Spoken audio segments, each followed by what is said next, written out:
Doctor যদি 20 বছর থাকে এই দেশ সিঙ্গাপুর বানাবি, সিঙ্গাপুর বানাবি। মরদ আছে এখনকে বোঝা যাচ্ছে বাংলাদেশ পৃথিবীর মানুষ এখন চিনিচ্ছে। আমাদের দেশে যেগুলো নেতা ছিল এতদিন 54 বছর হলে এরা ইংরেজি বাংলা দিয়ে লিখে নিয়ে যায়, ইংরেজি বাংলা দিয়ে লিখে নিয়ে যায়, ওই উত্তর থিয়া পড়ে।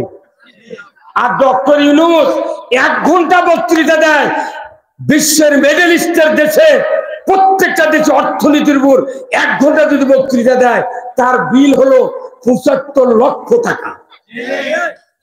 1 ঘন্টা বক্তৃতা দিয়ে পায় 75 লক্ষ।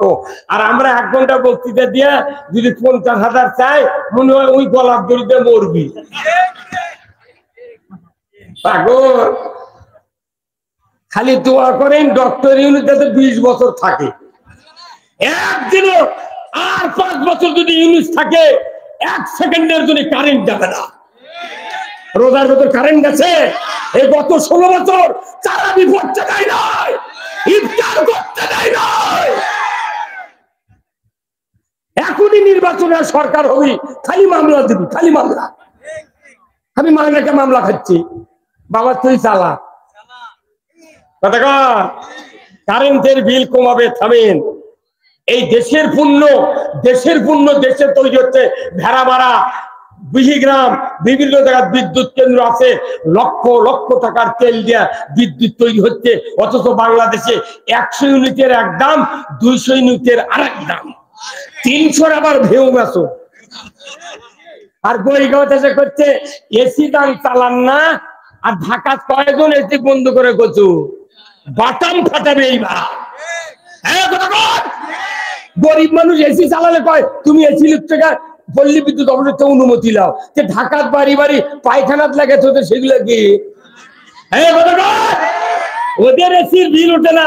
বইগাঁর ছোট মানুষ, কৃষক মানুষ, আমার হিসাবে কৃষকের বাড়িতে 4টা করে এসি থাকতে হবে, কারণ এরা মানুষের খাদ্য যোগায়, পিঠে বেঁধায়।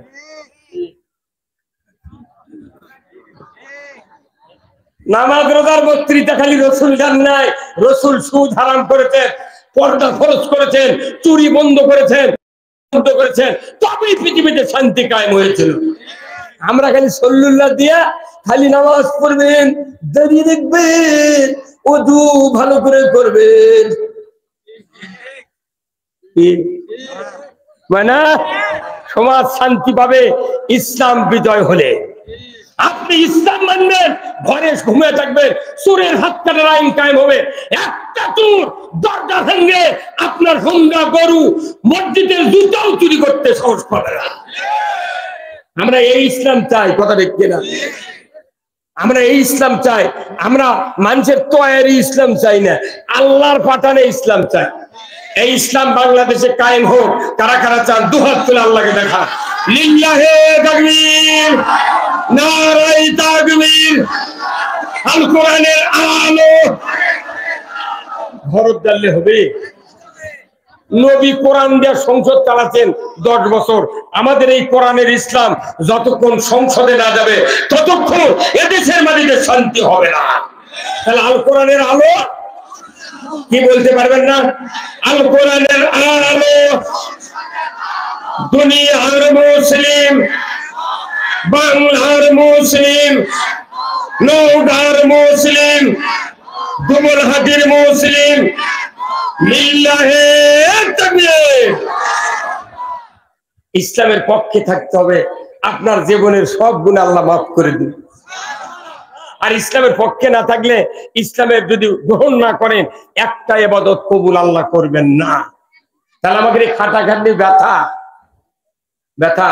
এই যে যারা হজ করতে যায়, হজের সময় বলুন তো, যখন হাজি ক্যাম্পে যায় ঢাকায়, তখন হাজি সাহেবরা বলে আল্লাহুম্মা লাব্বাইক লা শারিকা লাকা লাব্বাইক ইন্নাল হামদা ওয়ান নি'মাতা লাকা ওয়াল মুলক লা শারিকা লাক। কথা ঠিক কিনা? হাজি সাহেবের কাফনের কাপড় ডান বগলের তলে দিয়া বাম কাঁধের উপর দিয়ে ফেলে দিয়া ওই যে তালবিয়া পাঠ শুরু করছে, মদিনার থেকে প্লেনের তলা পর্যন্ত এই তালবিয়া পাঠ করে। কথা ঠিক কিনা? তাহলে এই তালবিয়ার অর্থ কি? আল্লাহুম্মা লাব্বাইক, আল্লাহ আমি বান্দা হাজির। আল্লাহ তখন বলে বান্দা কি বলো? তখন বান্দা বলে লা শারিকা লাক, তোমার কোন শরীক নাই। আল্লাহ বলে বান্দা 60 বছর বাংলাদেশে থাকলে আর হজ করবে নালে বুড়ো বয়স একদিন কি আশা করতো লা শারিকা লাক, তোমার কোন শরীক নাই, একদিন কি তুই বুঝিসনি? এই হজ করবে বুড়ো করতে লা শারিকা লাক, তুই একদিন করলু কি রে? এই ভাই কথা কর না, তুই একদিন করলু কি? হজ করবে যায় ওই জুব্বা গাওয়াত দিচ্ছে, এতদিন শার্ট প্যান্ট সাফারি গাওয়াত দিয়ে ওই টাইট ফ্যান জিন্সের ফ্যান ভিন্ডে মরে যাচ্ছে, মরার আগে করছে জুব্বা গাওয়াত দেবো। তখন অত সহজ নয়। এখানে বলা হচ্ছে তোমার কোনো শরীক নাই।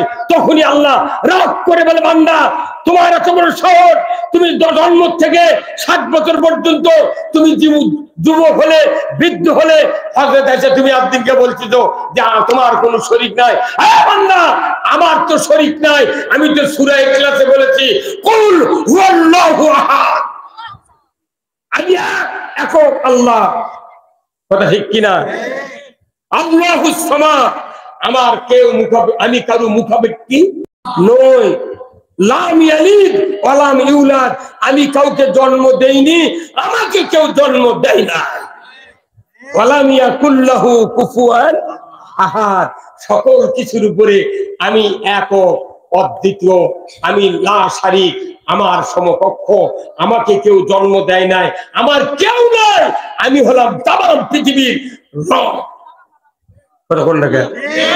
সূরা ইখলাস পড়লি তো লা শারিকা লাক, আল্লাহ রুবুবিয়তের তাওহীদের সব পরিচয় পাওয়া যায়। কিন্তু সূরা ইখলাস পড়ে খালি কবর জিয়ারতের সময় দা বিসমিল্লাহির কুল আল্লাযিল্লা দুলাত কুবুনা হয়ে গেছে, পর কি পড়া পড়ছে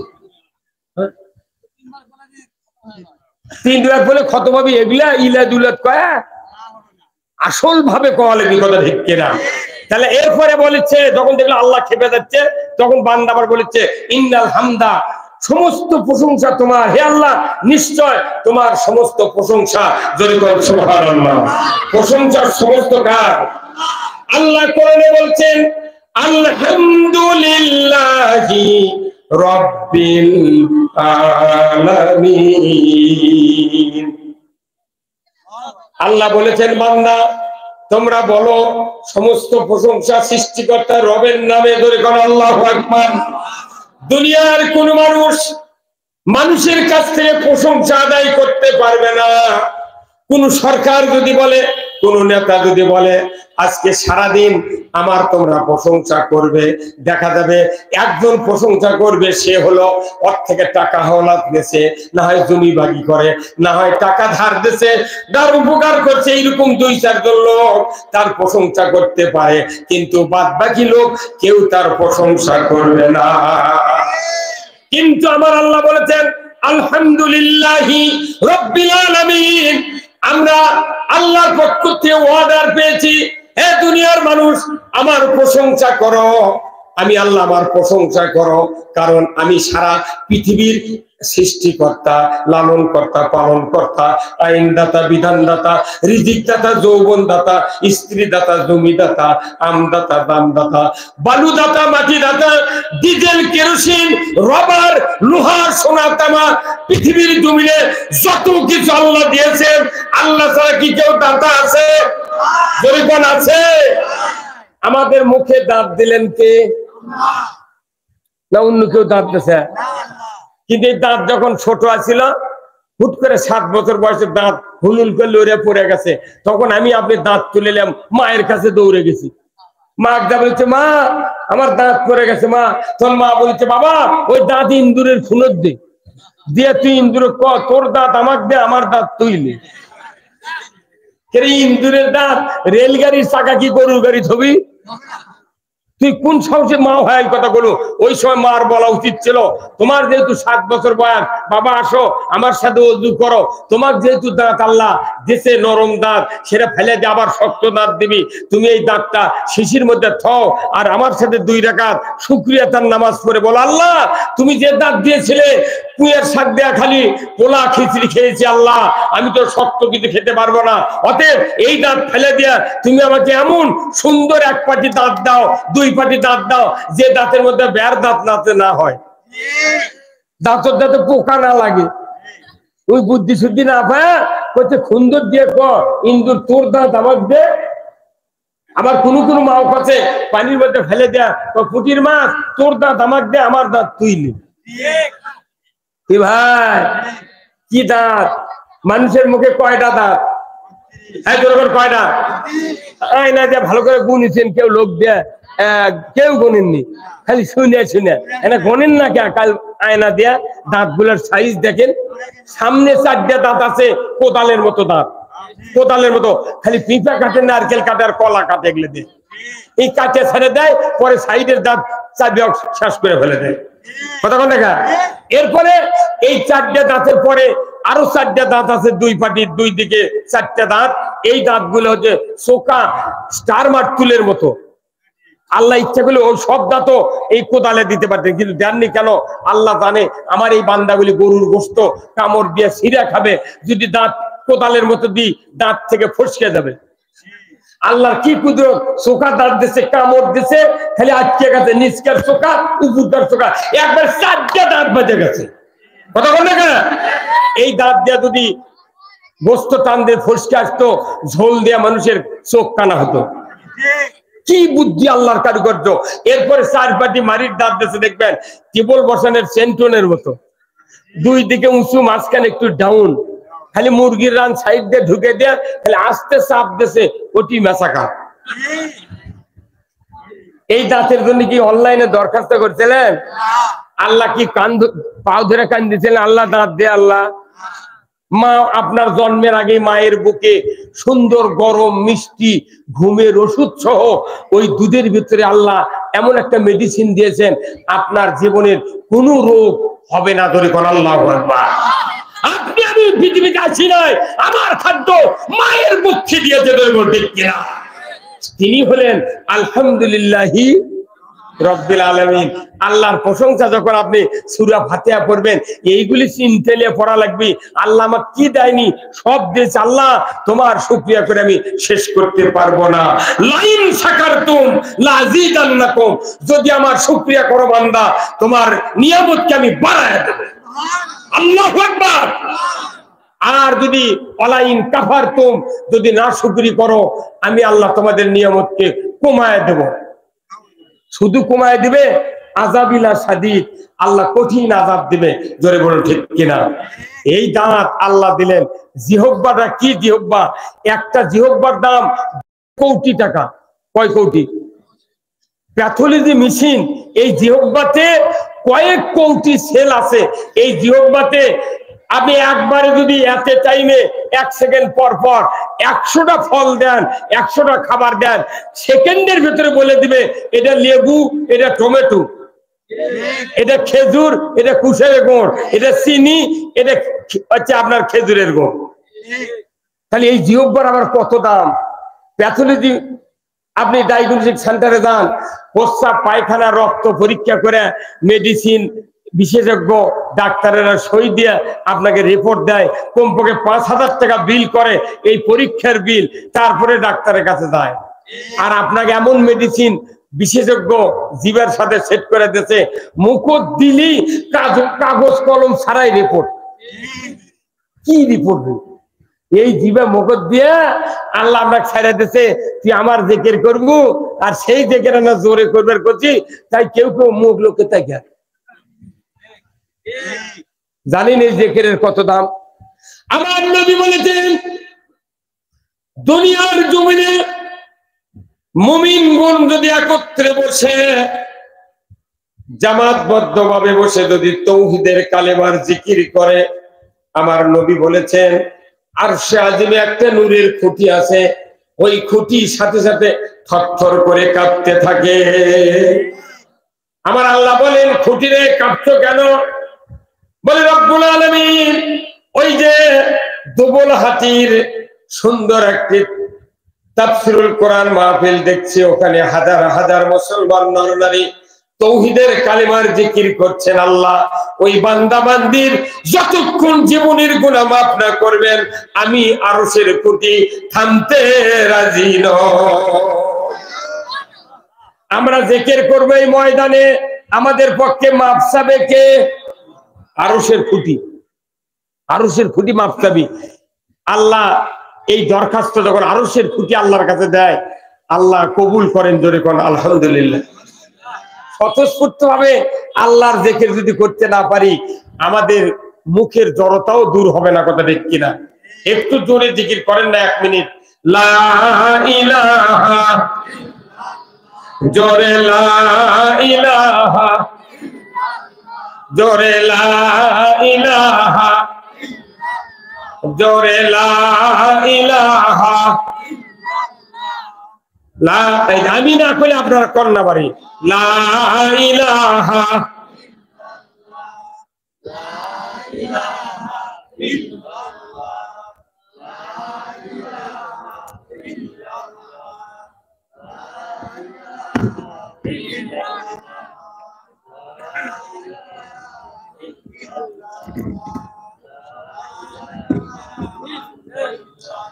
লা ইলাহা ইল্লাল্লাহু মুহাম্মাদুর রাসূলুল্লাহ সাল্লাল্লাহু আলাইহি সাল্লাম। জলিলুল কদর হযরতে মূসা আলাইহিস সালাম আল্লাহর দরবারে গেলেন তুর পর্বতে। নবীজি বললেন, রব্বুল আলামিন, ও আরশের মালিক আল্লাহ, আপনার কাছে আমার একটি দরখাস্ত। বলে, কি দরখাস্ত? রব্বুল আলামিনের নবী বলেন, মূসা আলাইহিস সালাম, আল্লাহ আমাকে একটা নতুন একটা বাক্য শিখায় দেন, যে বাক্য দুনিয়ার কেউ তেলাওয়াত করেনি, জবানে উচ্চারণ করে নাই। আল্লাহ বললেন, মূসা রে, তুমি কালেমা পড়ো, লা ইলাহা ইল্লাল্লাহু মূসা কালিমুল্লাহ। আল্লাহ নবী মূসা আলাইহিস সালাম, আল্লাহ লা ইলাহা ইল্লাল্লাহ আদম থেকে শুরু করে আমি নবী পর্যন্ত তো সবাই পড়েছে, এটা ছাড়া কোন নতুন বাক্য আছে নাকি? আল্লাহ বললেন, মূসা সাবধান হয়ে যাও, খবরদার খবরদার, কার সাথে তুমি কথা বলছো তুমি জানো না? এই তাওহীদের কালেমার কত দাম তুমি কি জানো? আমার নবী মূসা আলাইহিস সালাম বললেন, ও আল্লাহ পাক, কি মর্তবা আমি তো বুঝি নাই।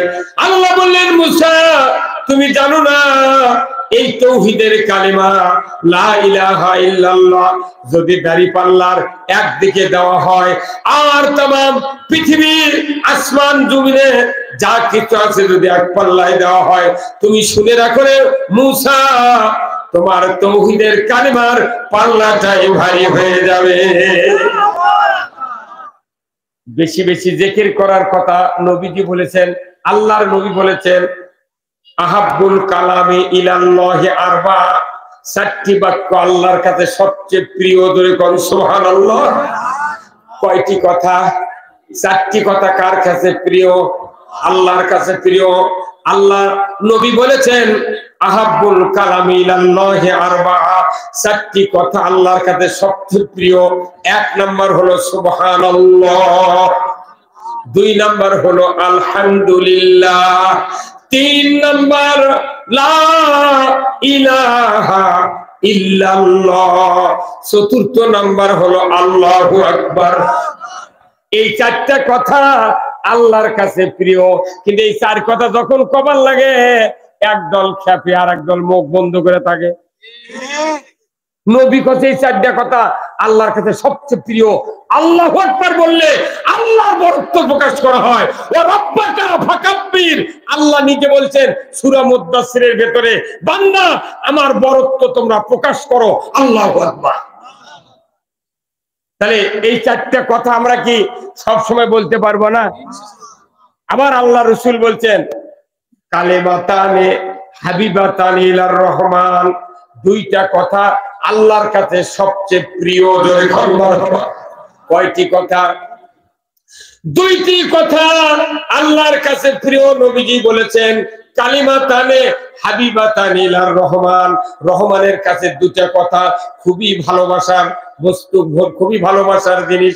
2টা কথা হাবিবাতান ইলার রহমান খফিফাতান আলাল লিসান, জবানে উচ্চারণ করা সহজ, সাকিলাতান ফিল মিজান, নেকির পাল্লায় সবচেয়ে ভারী। এই দুটা কথা হলো সুবহানাল্লাহি ওয়া বিহামদিহি সুবহানাল্লাহিল আযীম। এই দুটা কথা যদি আপনি হাটত যাচ্ছে, বাজারত যাচ্ছে, ভটভটি চলে যাচ্ছেন, ট্রেনে চলে যাচ্ছেন, বাসত চলে যাচ্ছেন, অজু অবস্থায় অজুও লাগে না যদি তাসবিহ পড়তে পারেন, কিয়ামতের ময়দানে নেকির পাল্লা ভারী করে দিবেন কে? আল্লাহ। এটা না পড়ে মাসাগত বসে থেকে খালি মিথ্যা কথা, গীবত আর গোয়েন্দাগিরি করা, আর লুঙ্গি লোয়ার ছাদ লেগে ছিঁড়ে যাচ্ছে, তাও মাসাং ছাড়িচ্ছে না। না, সব ইবাদত আপনাকে করতে হবে। জবানকে পরিষ্কার করার জন্য এমন মানুষ আছে বাংলাদেশে, লেখাপড়া বহু আছে, জোরে জোরে আকামত দিয়ে বাড়ির নামাজ পড়ে না, ওই বইয়ের ভয়ে। বউ হচ্ছে বিয়ে পাস, ওই হচ্ছে 8 পাস, বাপের সম্পত্তি বেশি আছে দেখে ওই মেয়ের বাপ ওই পাগল নিয়েছে 8 পাসের সাথে বিয়ে দিয়ে দিয়েছে। এখন 8 পাসের ওই সুরা জানে না, কেরাত জানে না, জোরে আকামত দিবার জানে না। বউ বিয়ে পাস, ওই হচ্ছে 8 পাস, ওই দিবি জোরে আকামত দিবি, ওই খালি গুনগুন করে কিবেন কা আল্লাহ হচ্ছে। এই আমাদের উপদেষ্টার মধ্যে একজন আছে, আমাদের উপদেষ্টার মধ্যে একজন আছে, তাই হলো জানাজা করবে লাগা খারাপ হচ্ছে।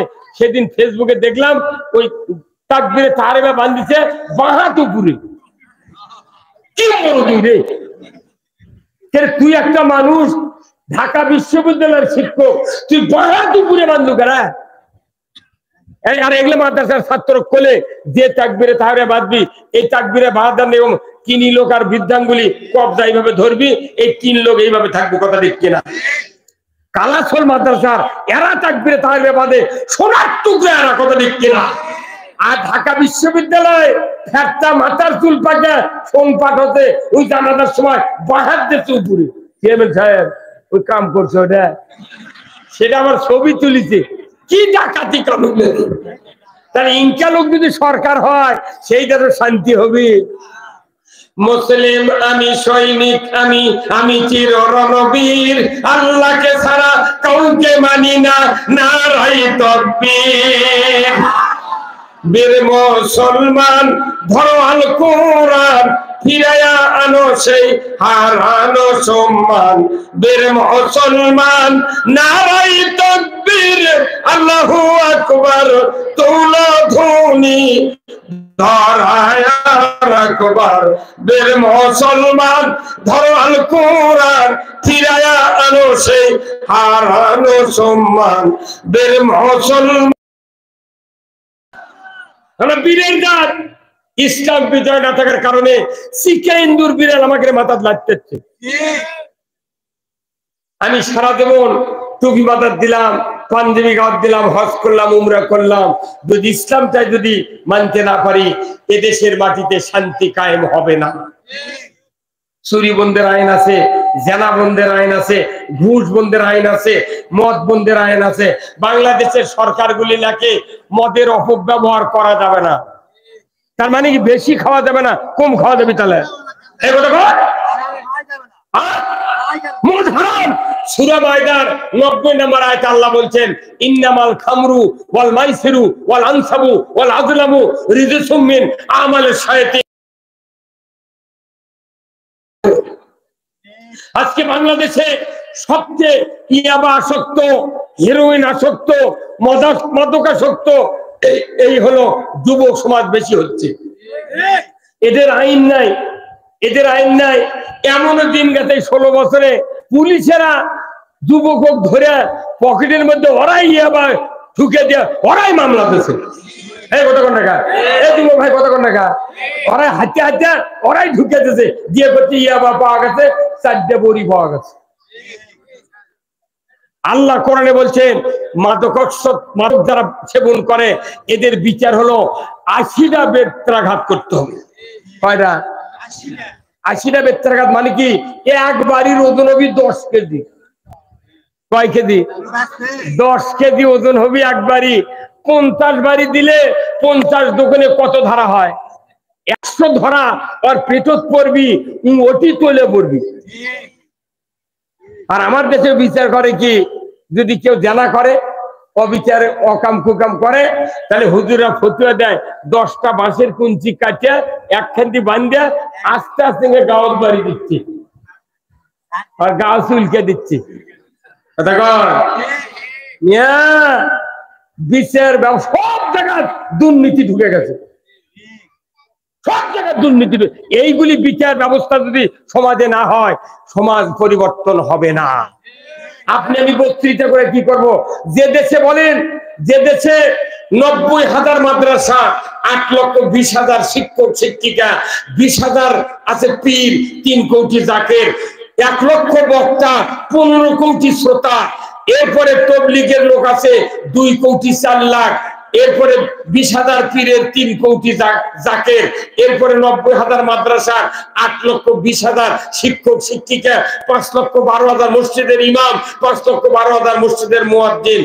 কোন ইমামের 2টা বউ আছে, কোন বক্তার 4টে পরিমাণ বউ আছে, কোন বক্তা আছে জিটি যায় সেটি লিখে করে। হ্যাঁ, কথা বলে না আমার একটা কতক্ষণ দেখা। তাহলে এই লোকগুলা, এত মানুষ হজ করে, হাজি আছে বাংলাদেশে 25,11,974 জন হাজিয়ার হাজার নিয়ে আছে। তারপরে বলুন তো, বাংলাদেশে নামাজি বেশি না বেনামাজি বেশি? সবাই চিৎকার করে কোন কি বেশি? বেনামাজি বেশি। কোনটি নামাজি? মরদ নামাজি, ওর বেটায় নামাজ পড়ে না, উনি পেটে নামাজি বেশি। কতক্ষণ দেখা। শুক্রবারে 10 আনা মানুষ খালি জুম্মার নামাজ পড়ে, তার নামাজি বেশি হলো কেমনে? ওইলে পাম দেওয়ার কাম বাজিছে। এতগুলা প্রতিষ্ঠান ধর্মীয় চলতেছে, নামাজি বেশি নয় বেনামাজি বেশি। কারণ কি? নামাজ যারা কায়েম করবে সেই জায়গার থেকে নামাজ কায়েম হয় না। কোরআন শরীফে আল্লাহ বলছেন, কে নামাজ করবে কায়েম, এই দায়িত্ব কাকে দেওয়া হলো? আল্লাহ স্বয়ং কোরআনে নাযিল করে দিয়েছেন। আল্লাহু আকবার।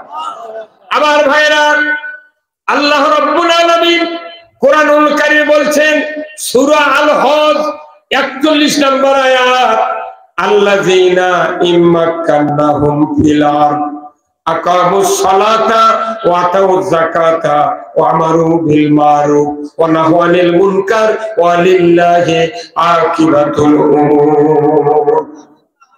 আবার আল্লাহ বলছেন, ও পৃথিবীর মুসলমান, যদি তুমি কোনো ভূখণ্ডের প্রধানমন্ত্রী হও, সরকার হও, প্রেসিডেন্ট হও, ক্ষমতায় যাও, তুমি যদি মুসলমান হও, তোমার উপর আমার সবচেয়ে বড় ধরনের একটা আদেশ জারি করা থাকলো, তুমি ক্ষমতায় যাওয়ার সাথে সাথে 4টা আইন চালু করবে। 1 নম্বর নামাজ কায়েম করবে, 2 নম্বর যাকাত আদায় করবে, 3 নম্বর ন্যায়ের আদেশ করবে, 4র্থ নম্বর অন্যায়ের বারণ করবে। আমার আল্লাহ বলেছেন, ওয়ালিল্লাহি আকিবাতুল উমুর, আমার পক্ষ থেকে বড় ধরনের একটা আদেশ তোমাদেরকে দিয়ে দিলাম। নামাজ কায়েম করবে সরকার। কার কথা? সরকার করবে নামাজ কায়েম, এটা আল্লাহ বলেছেন।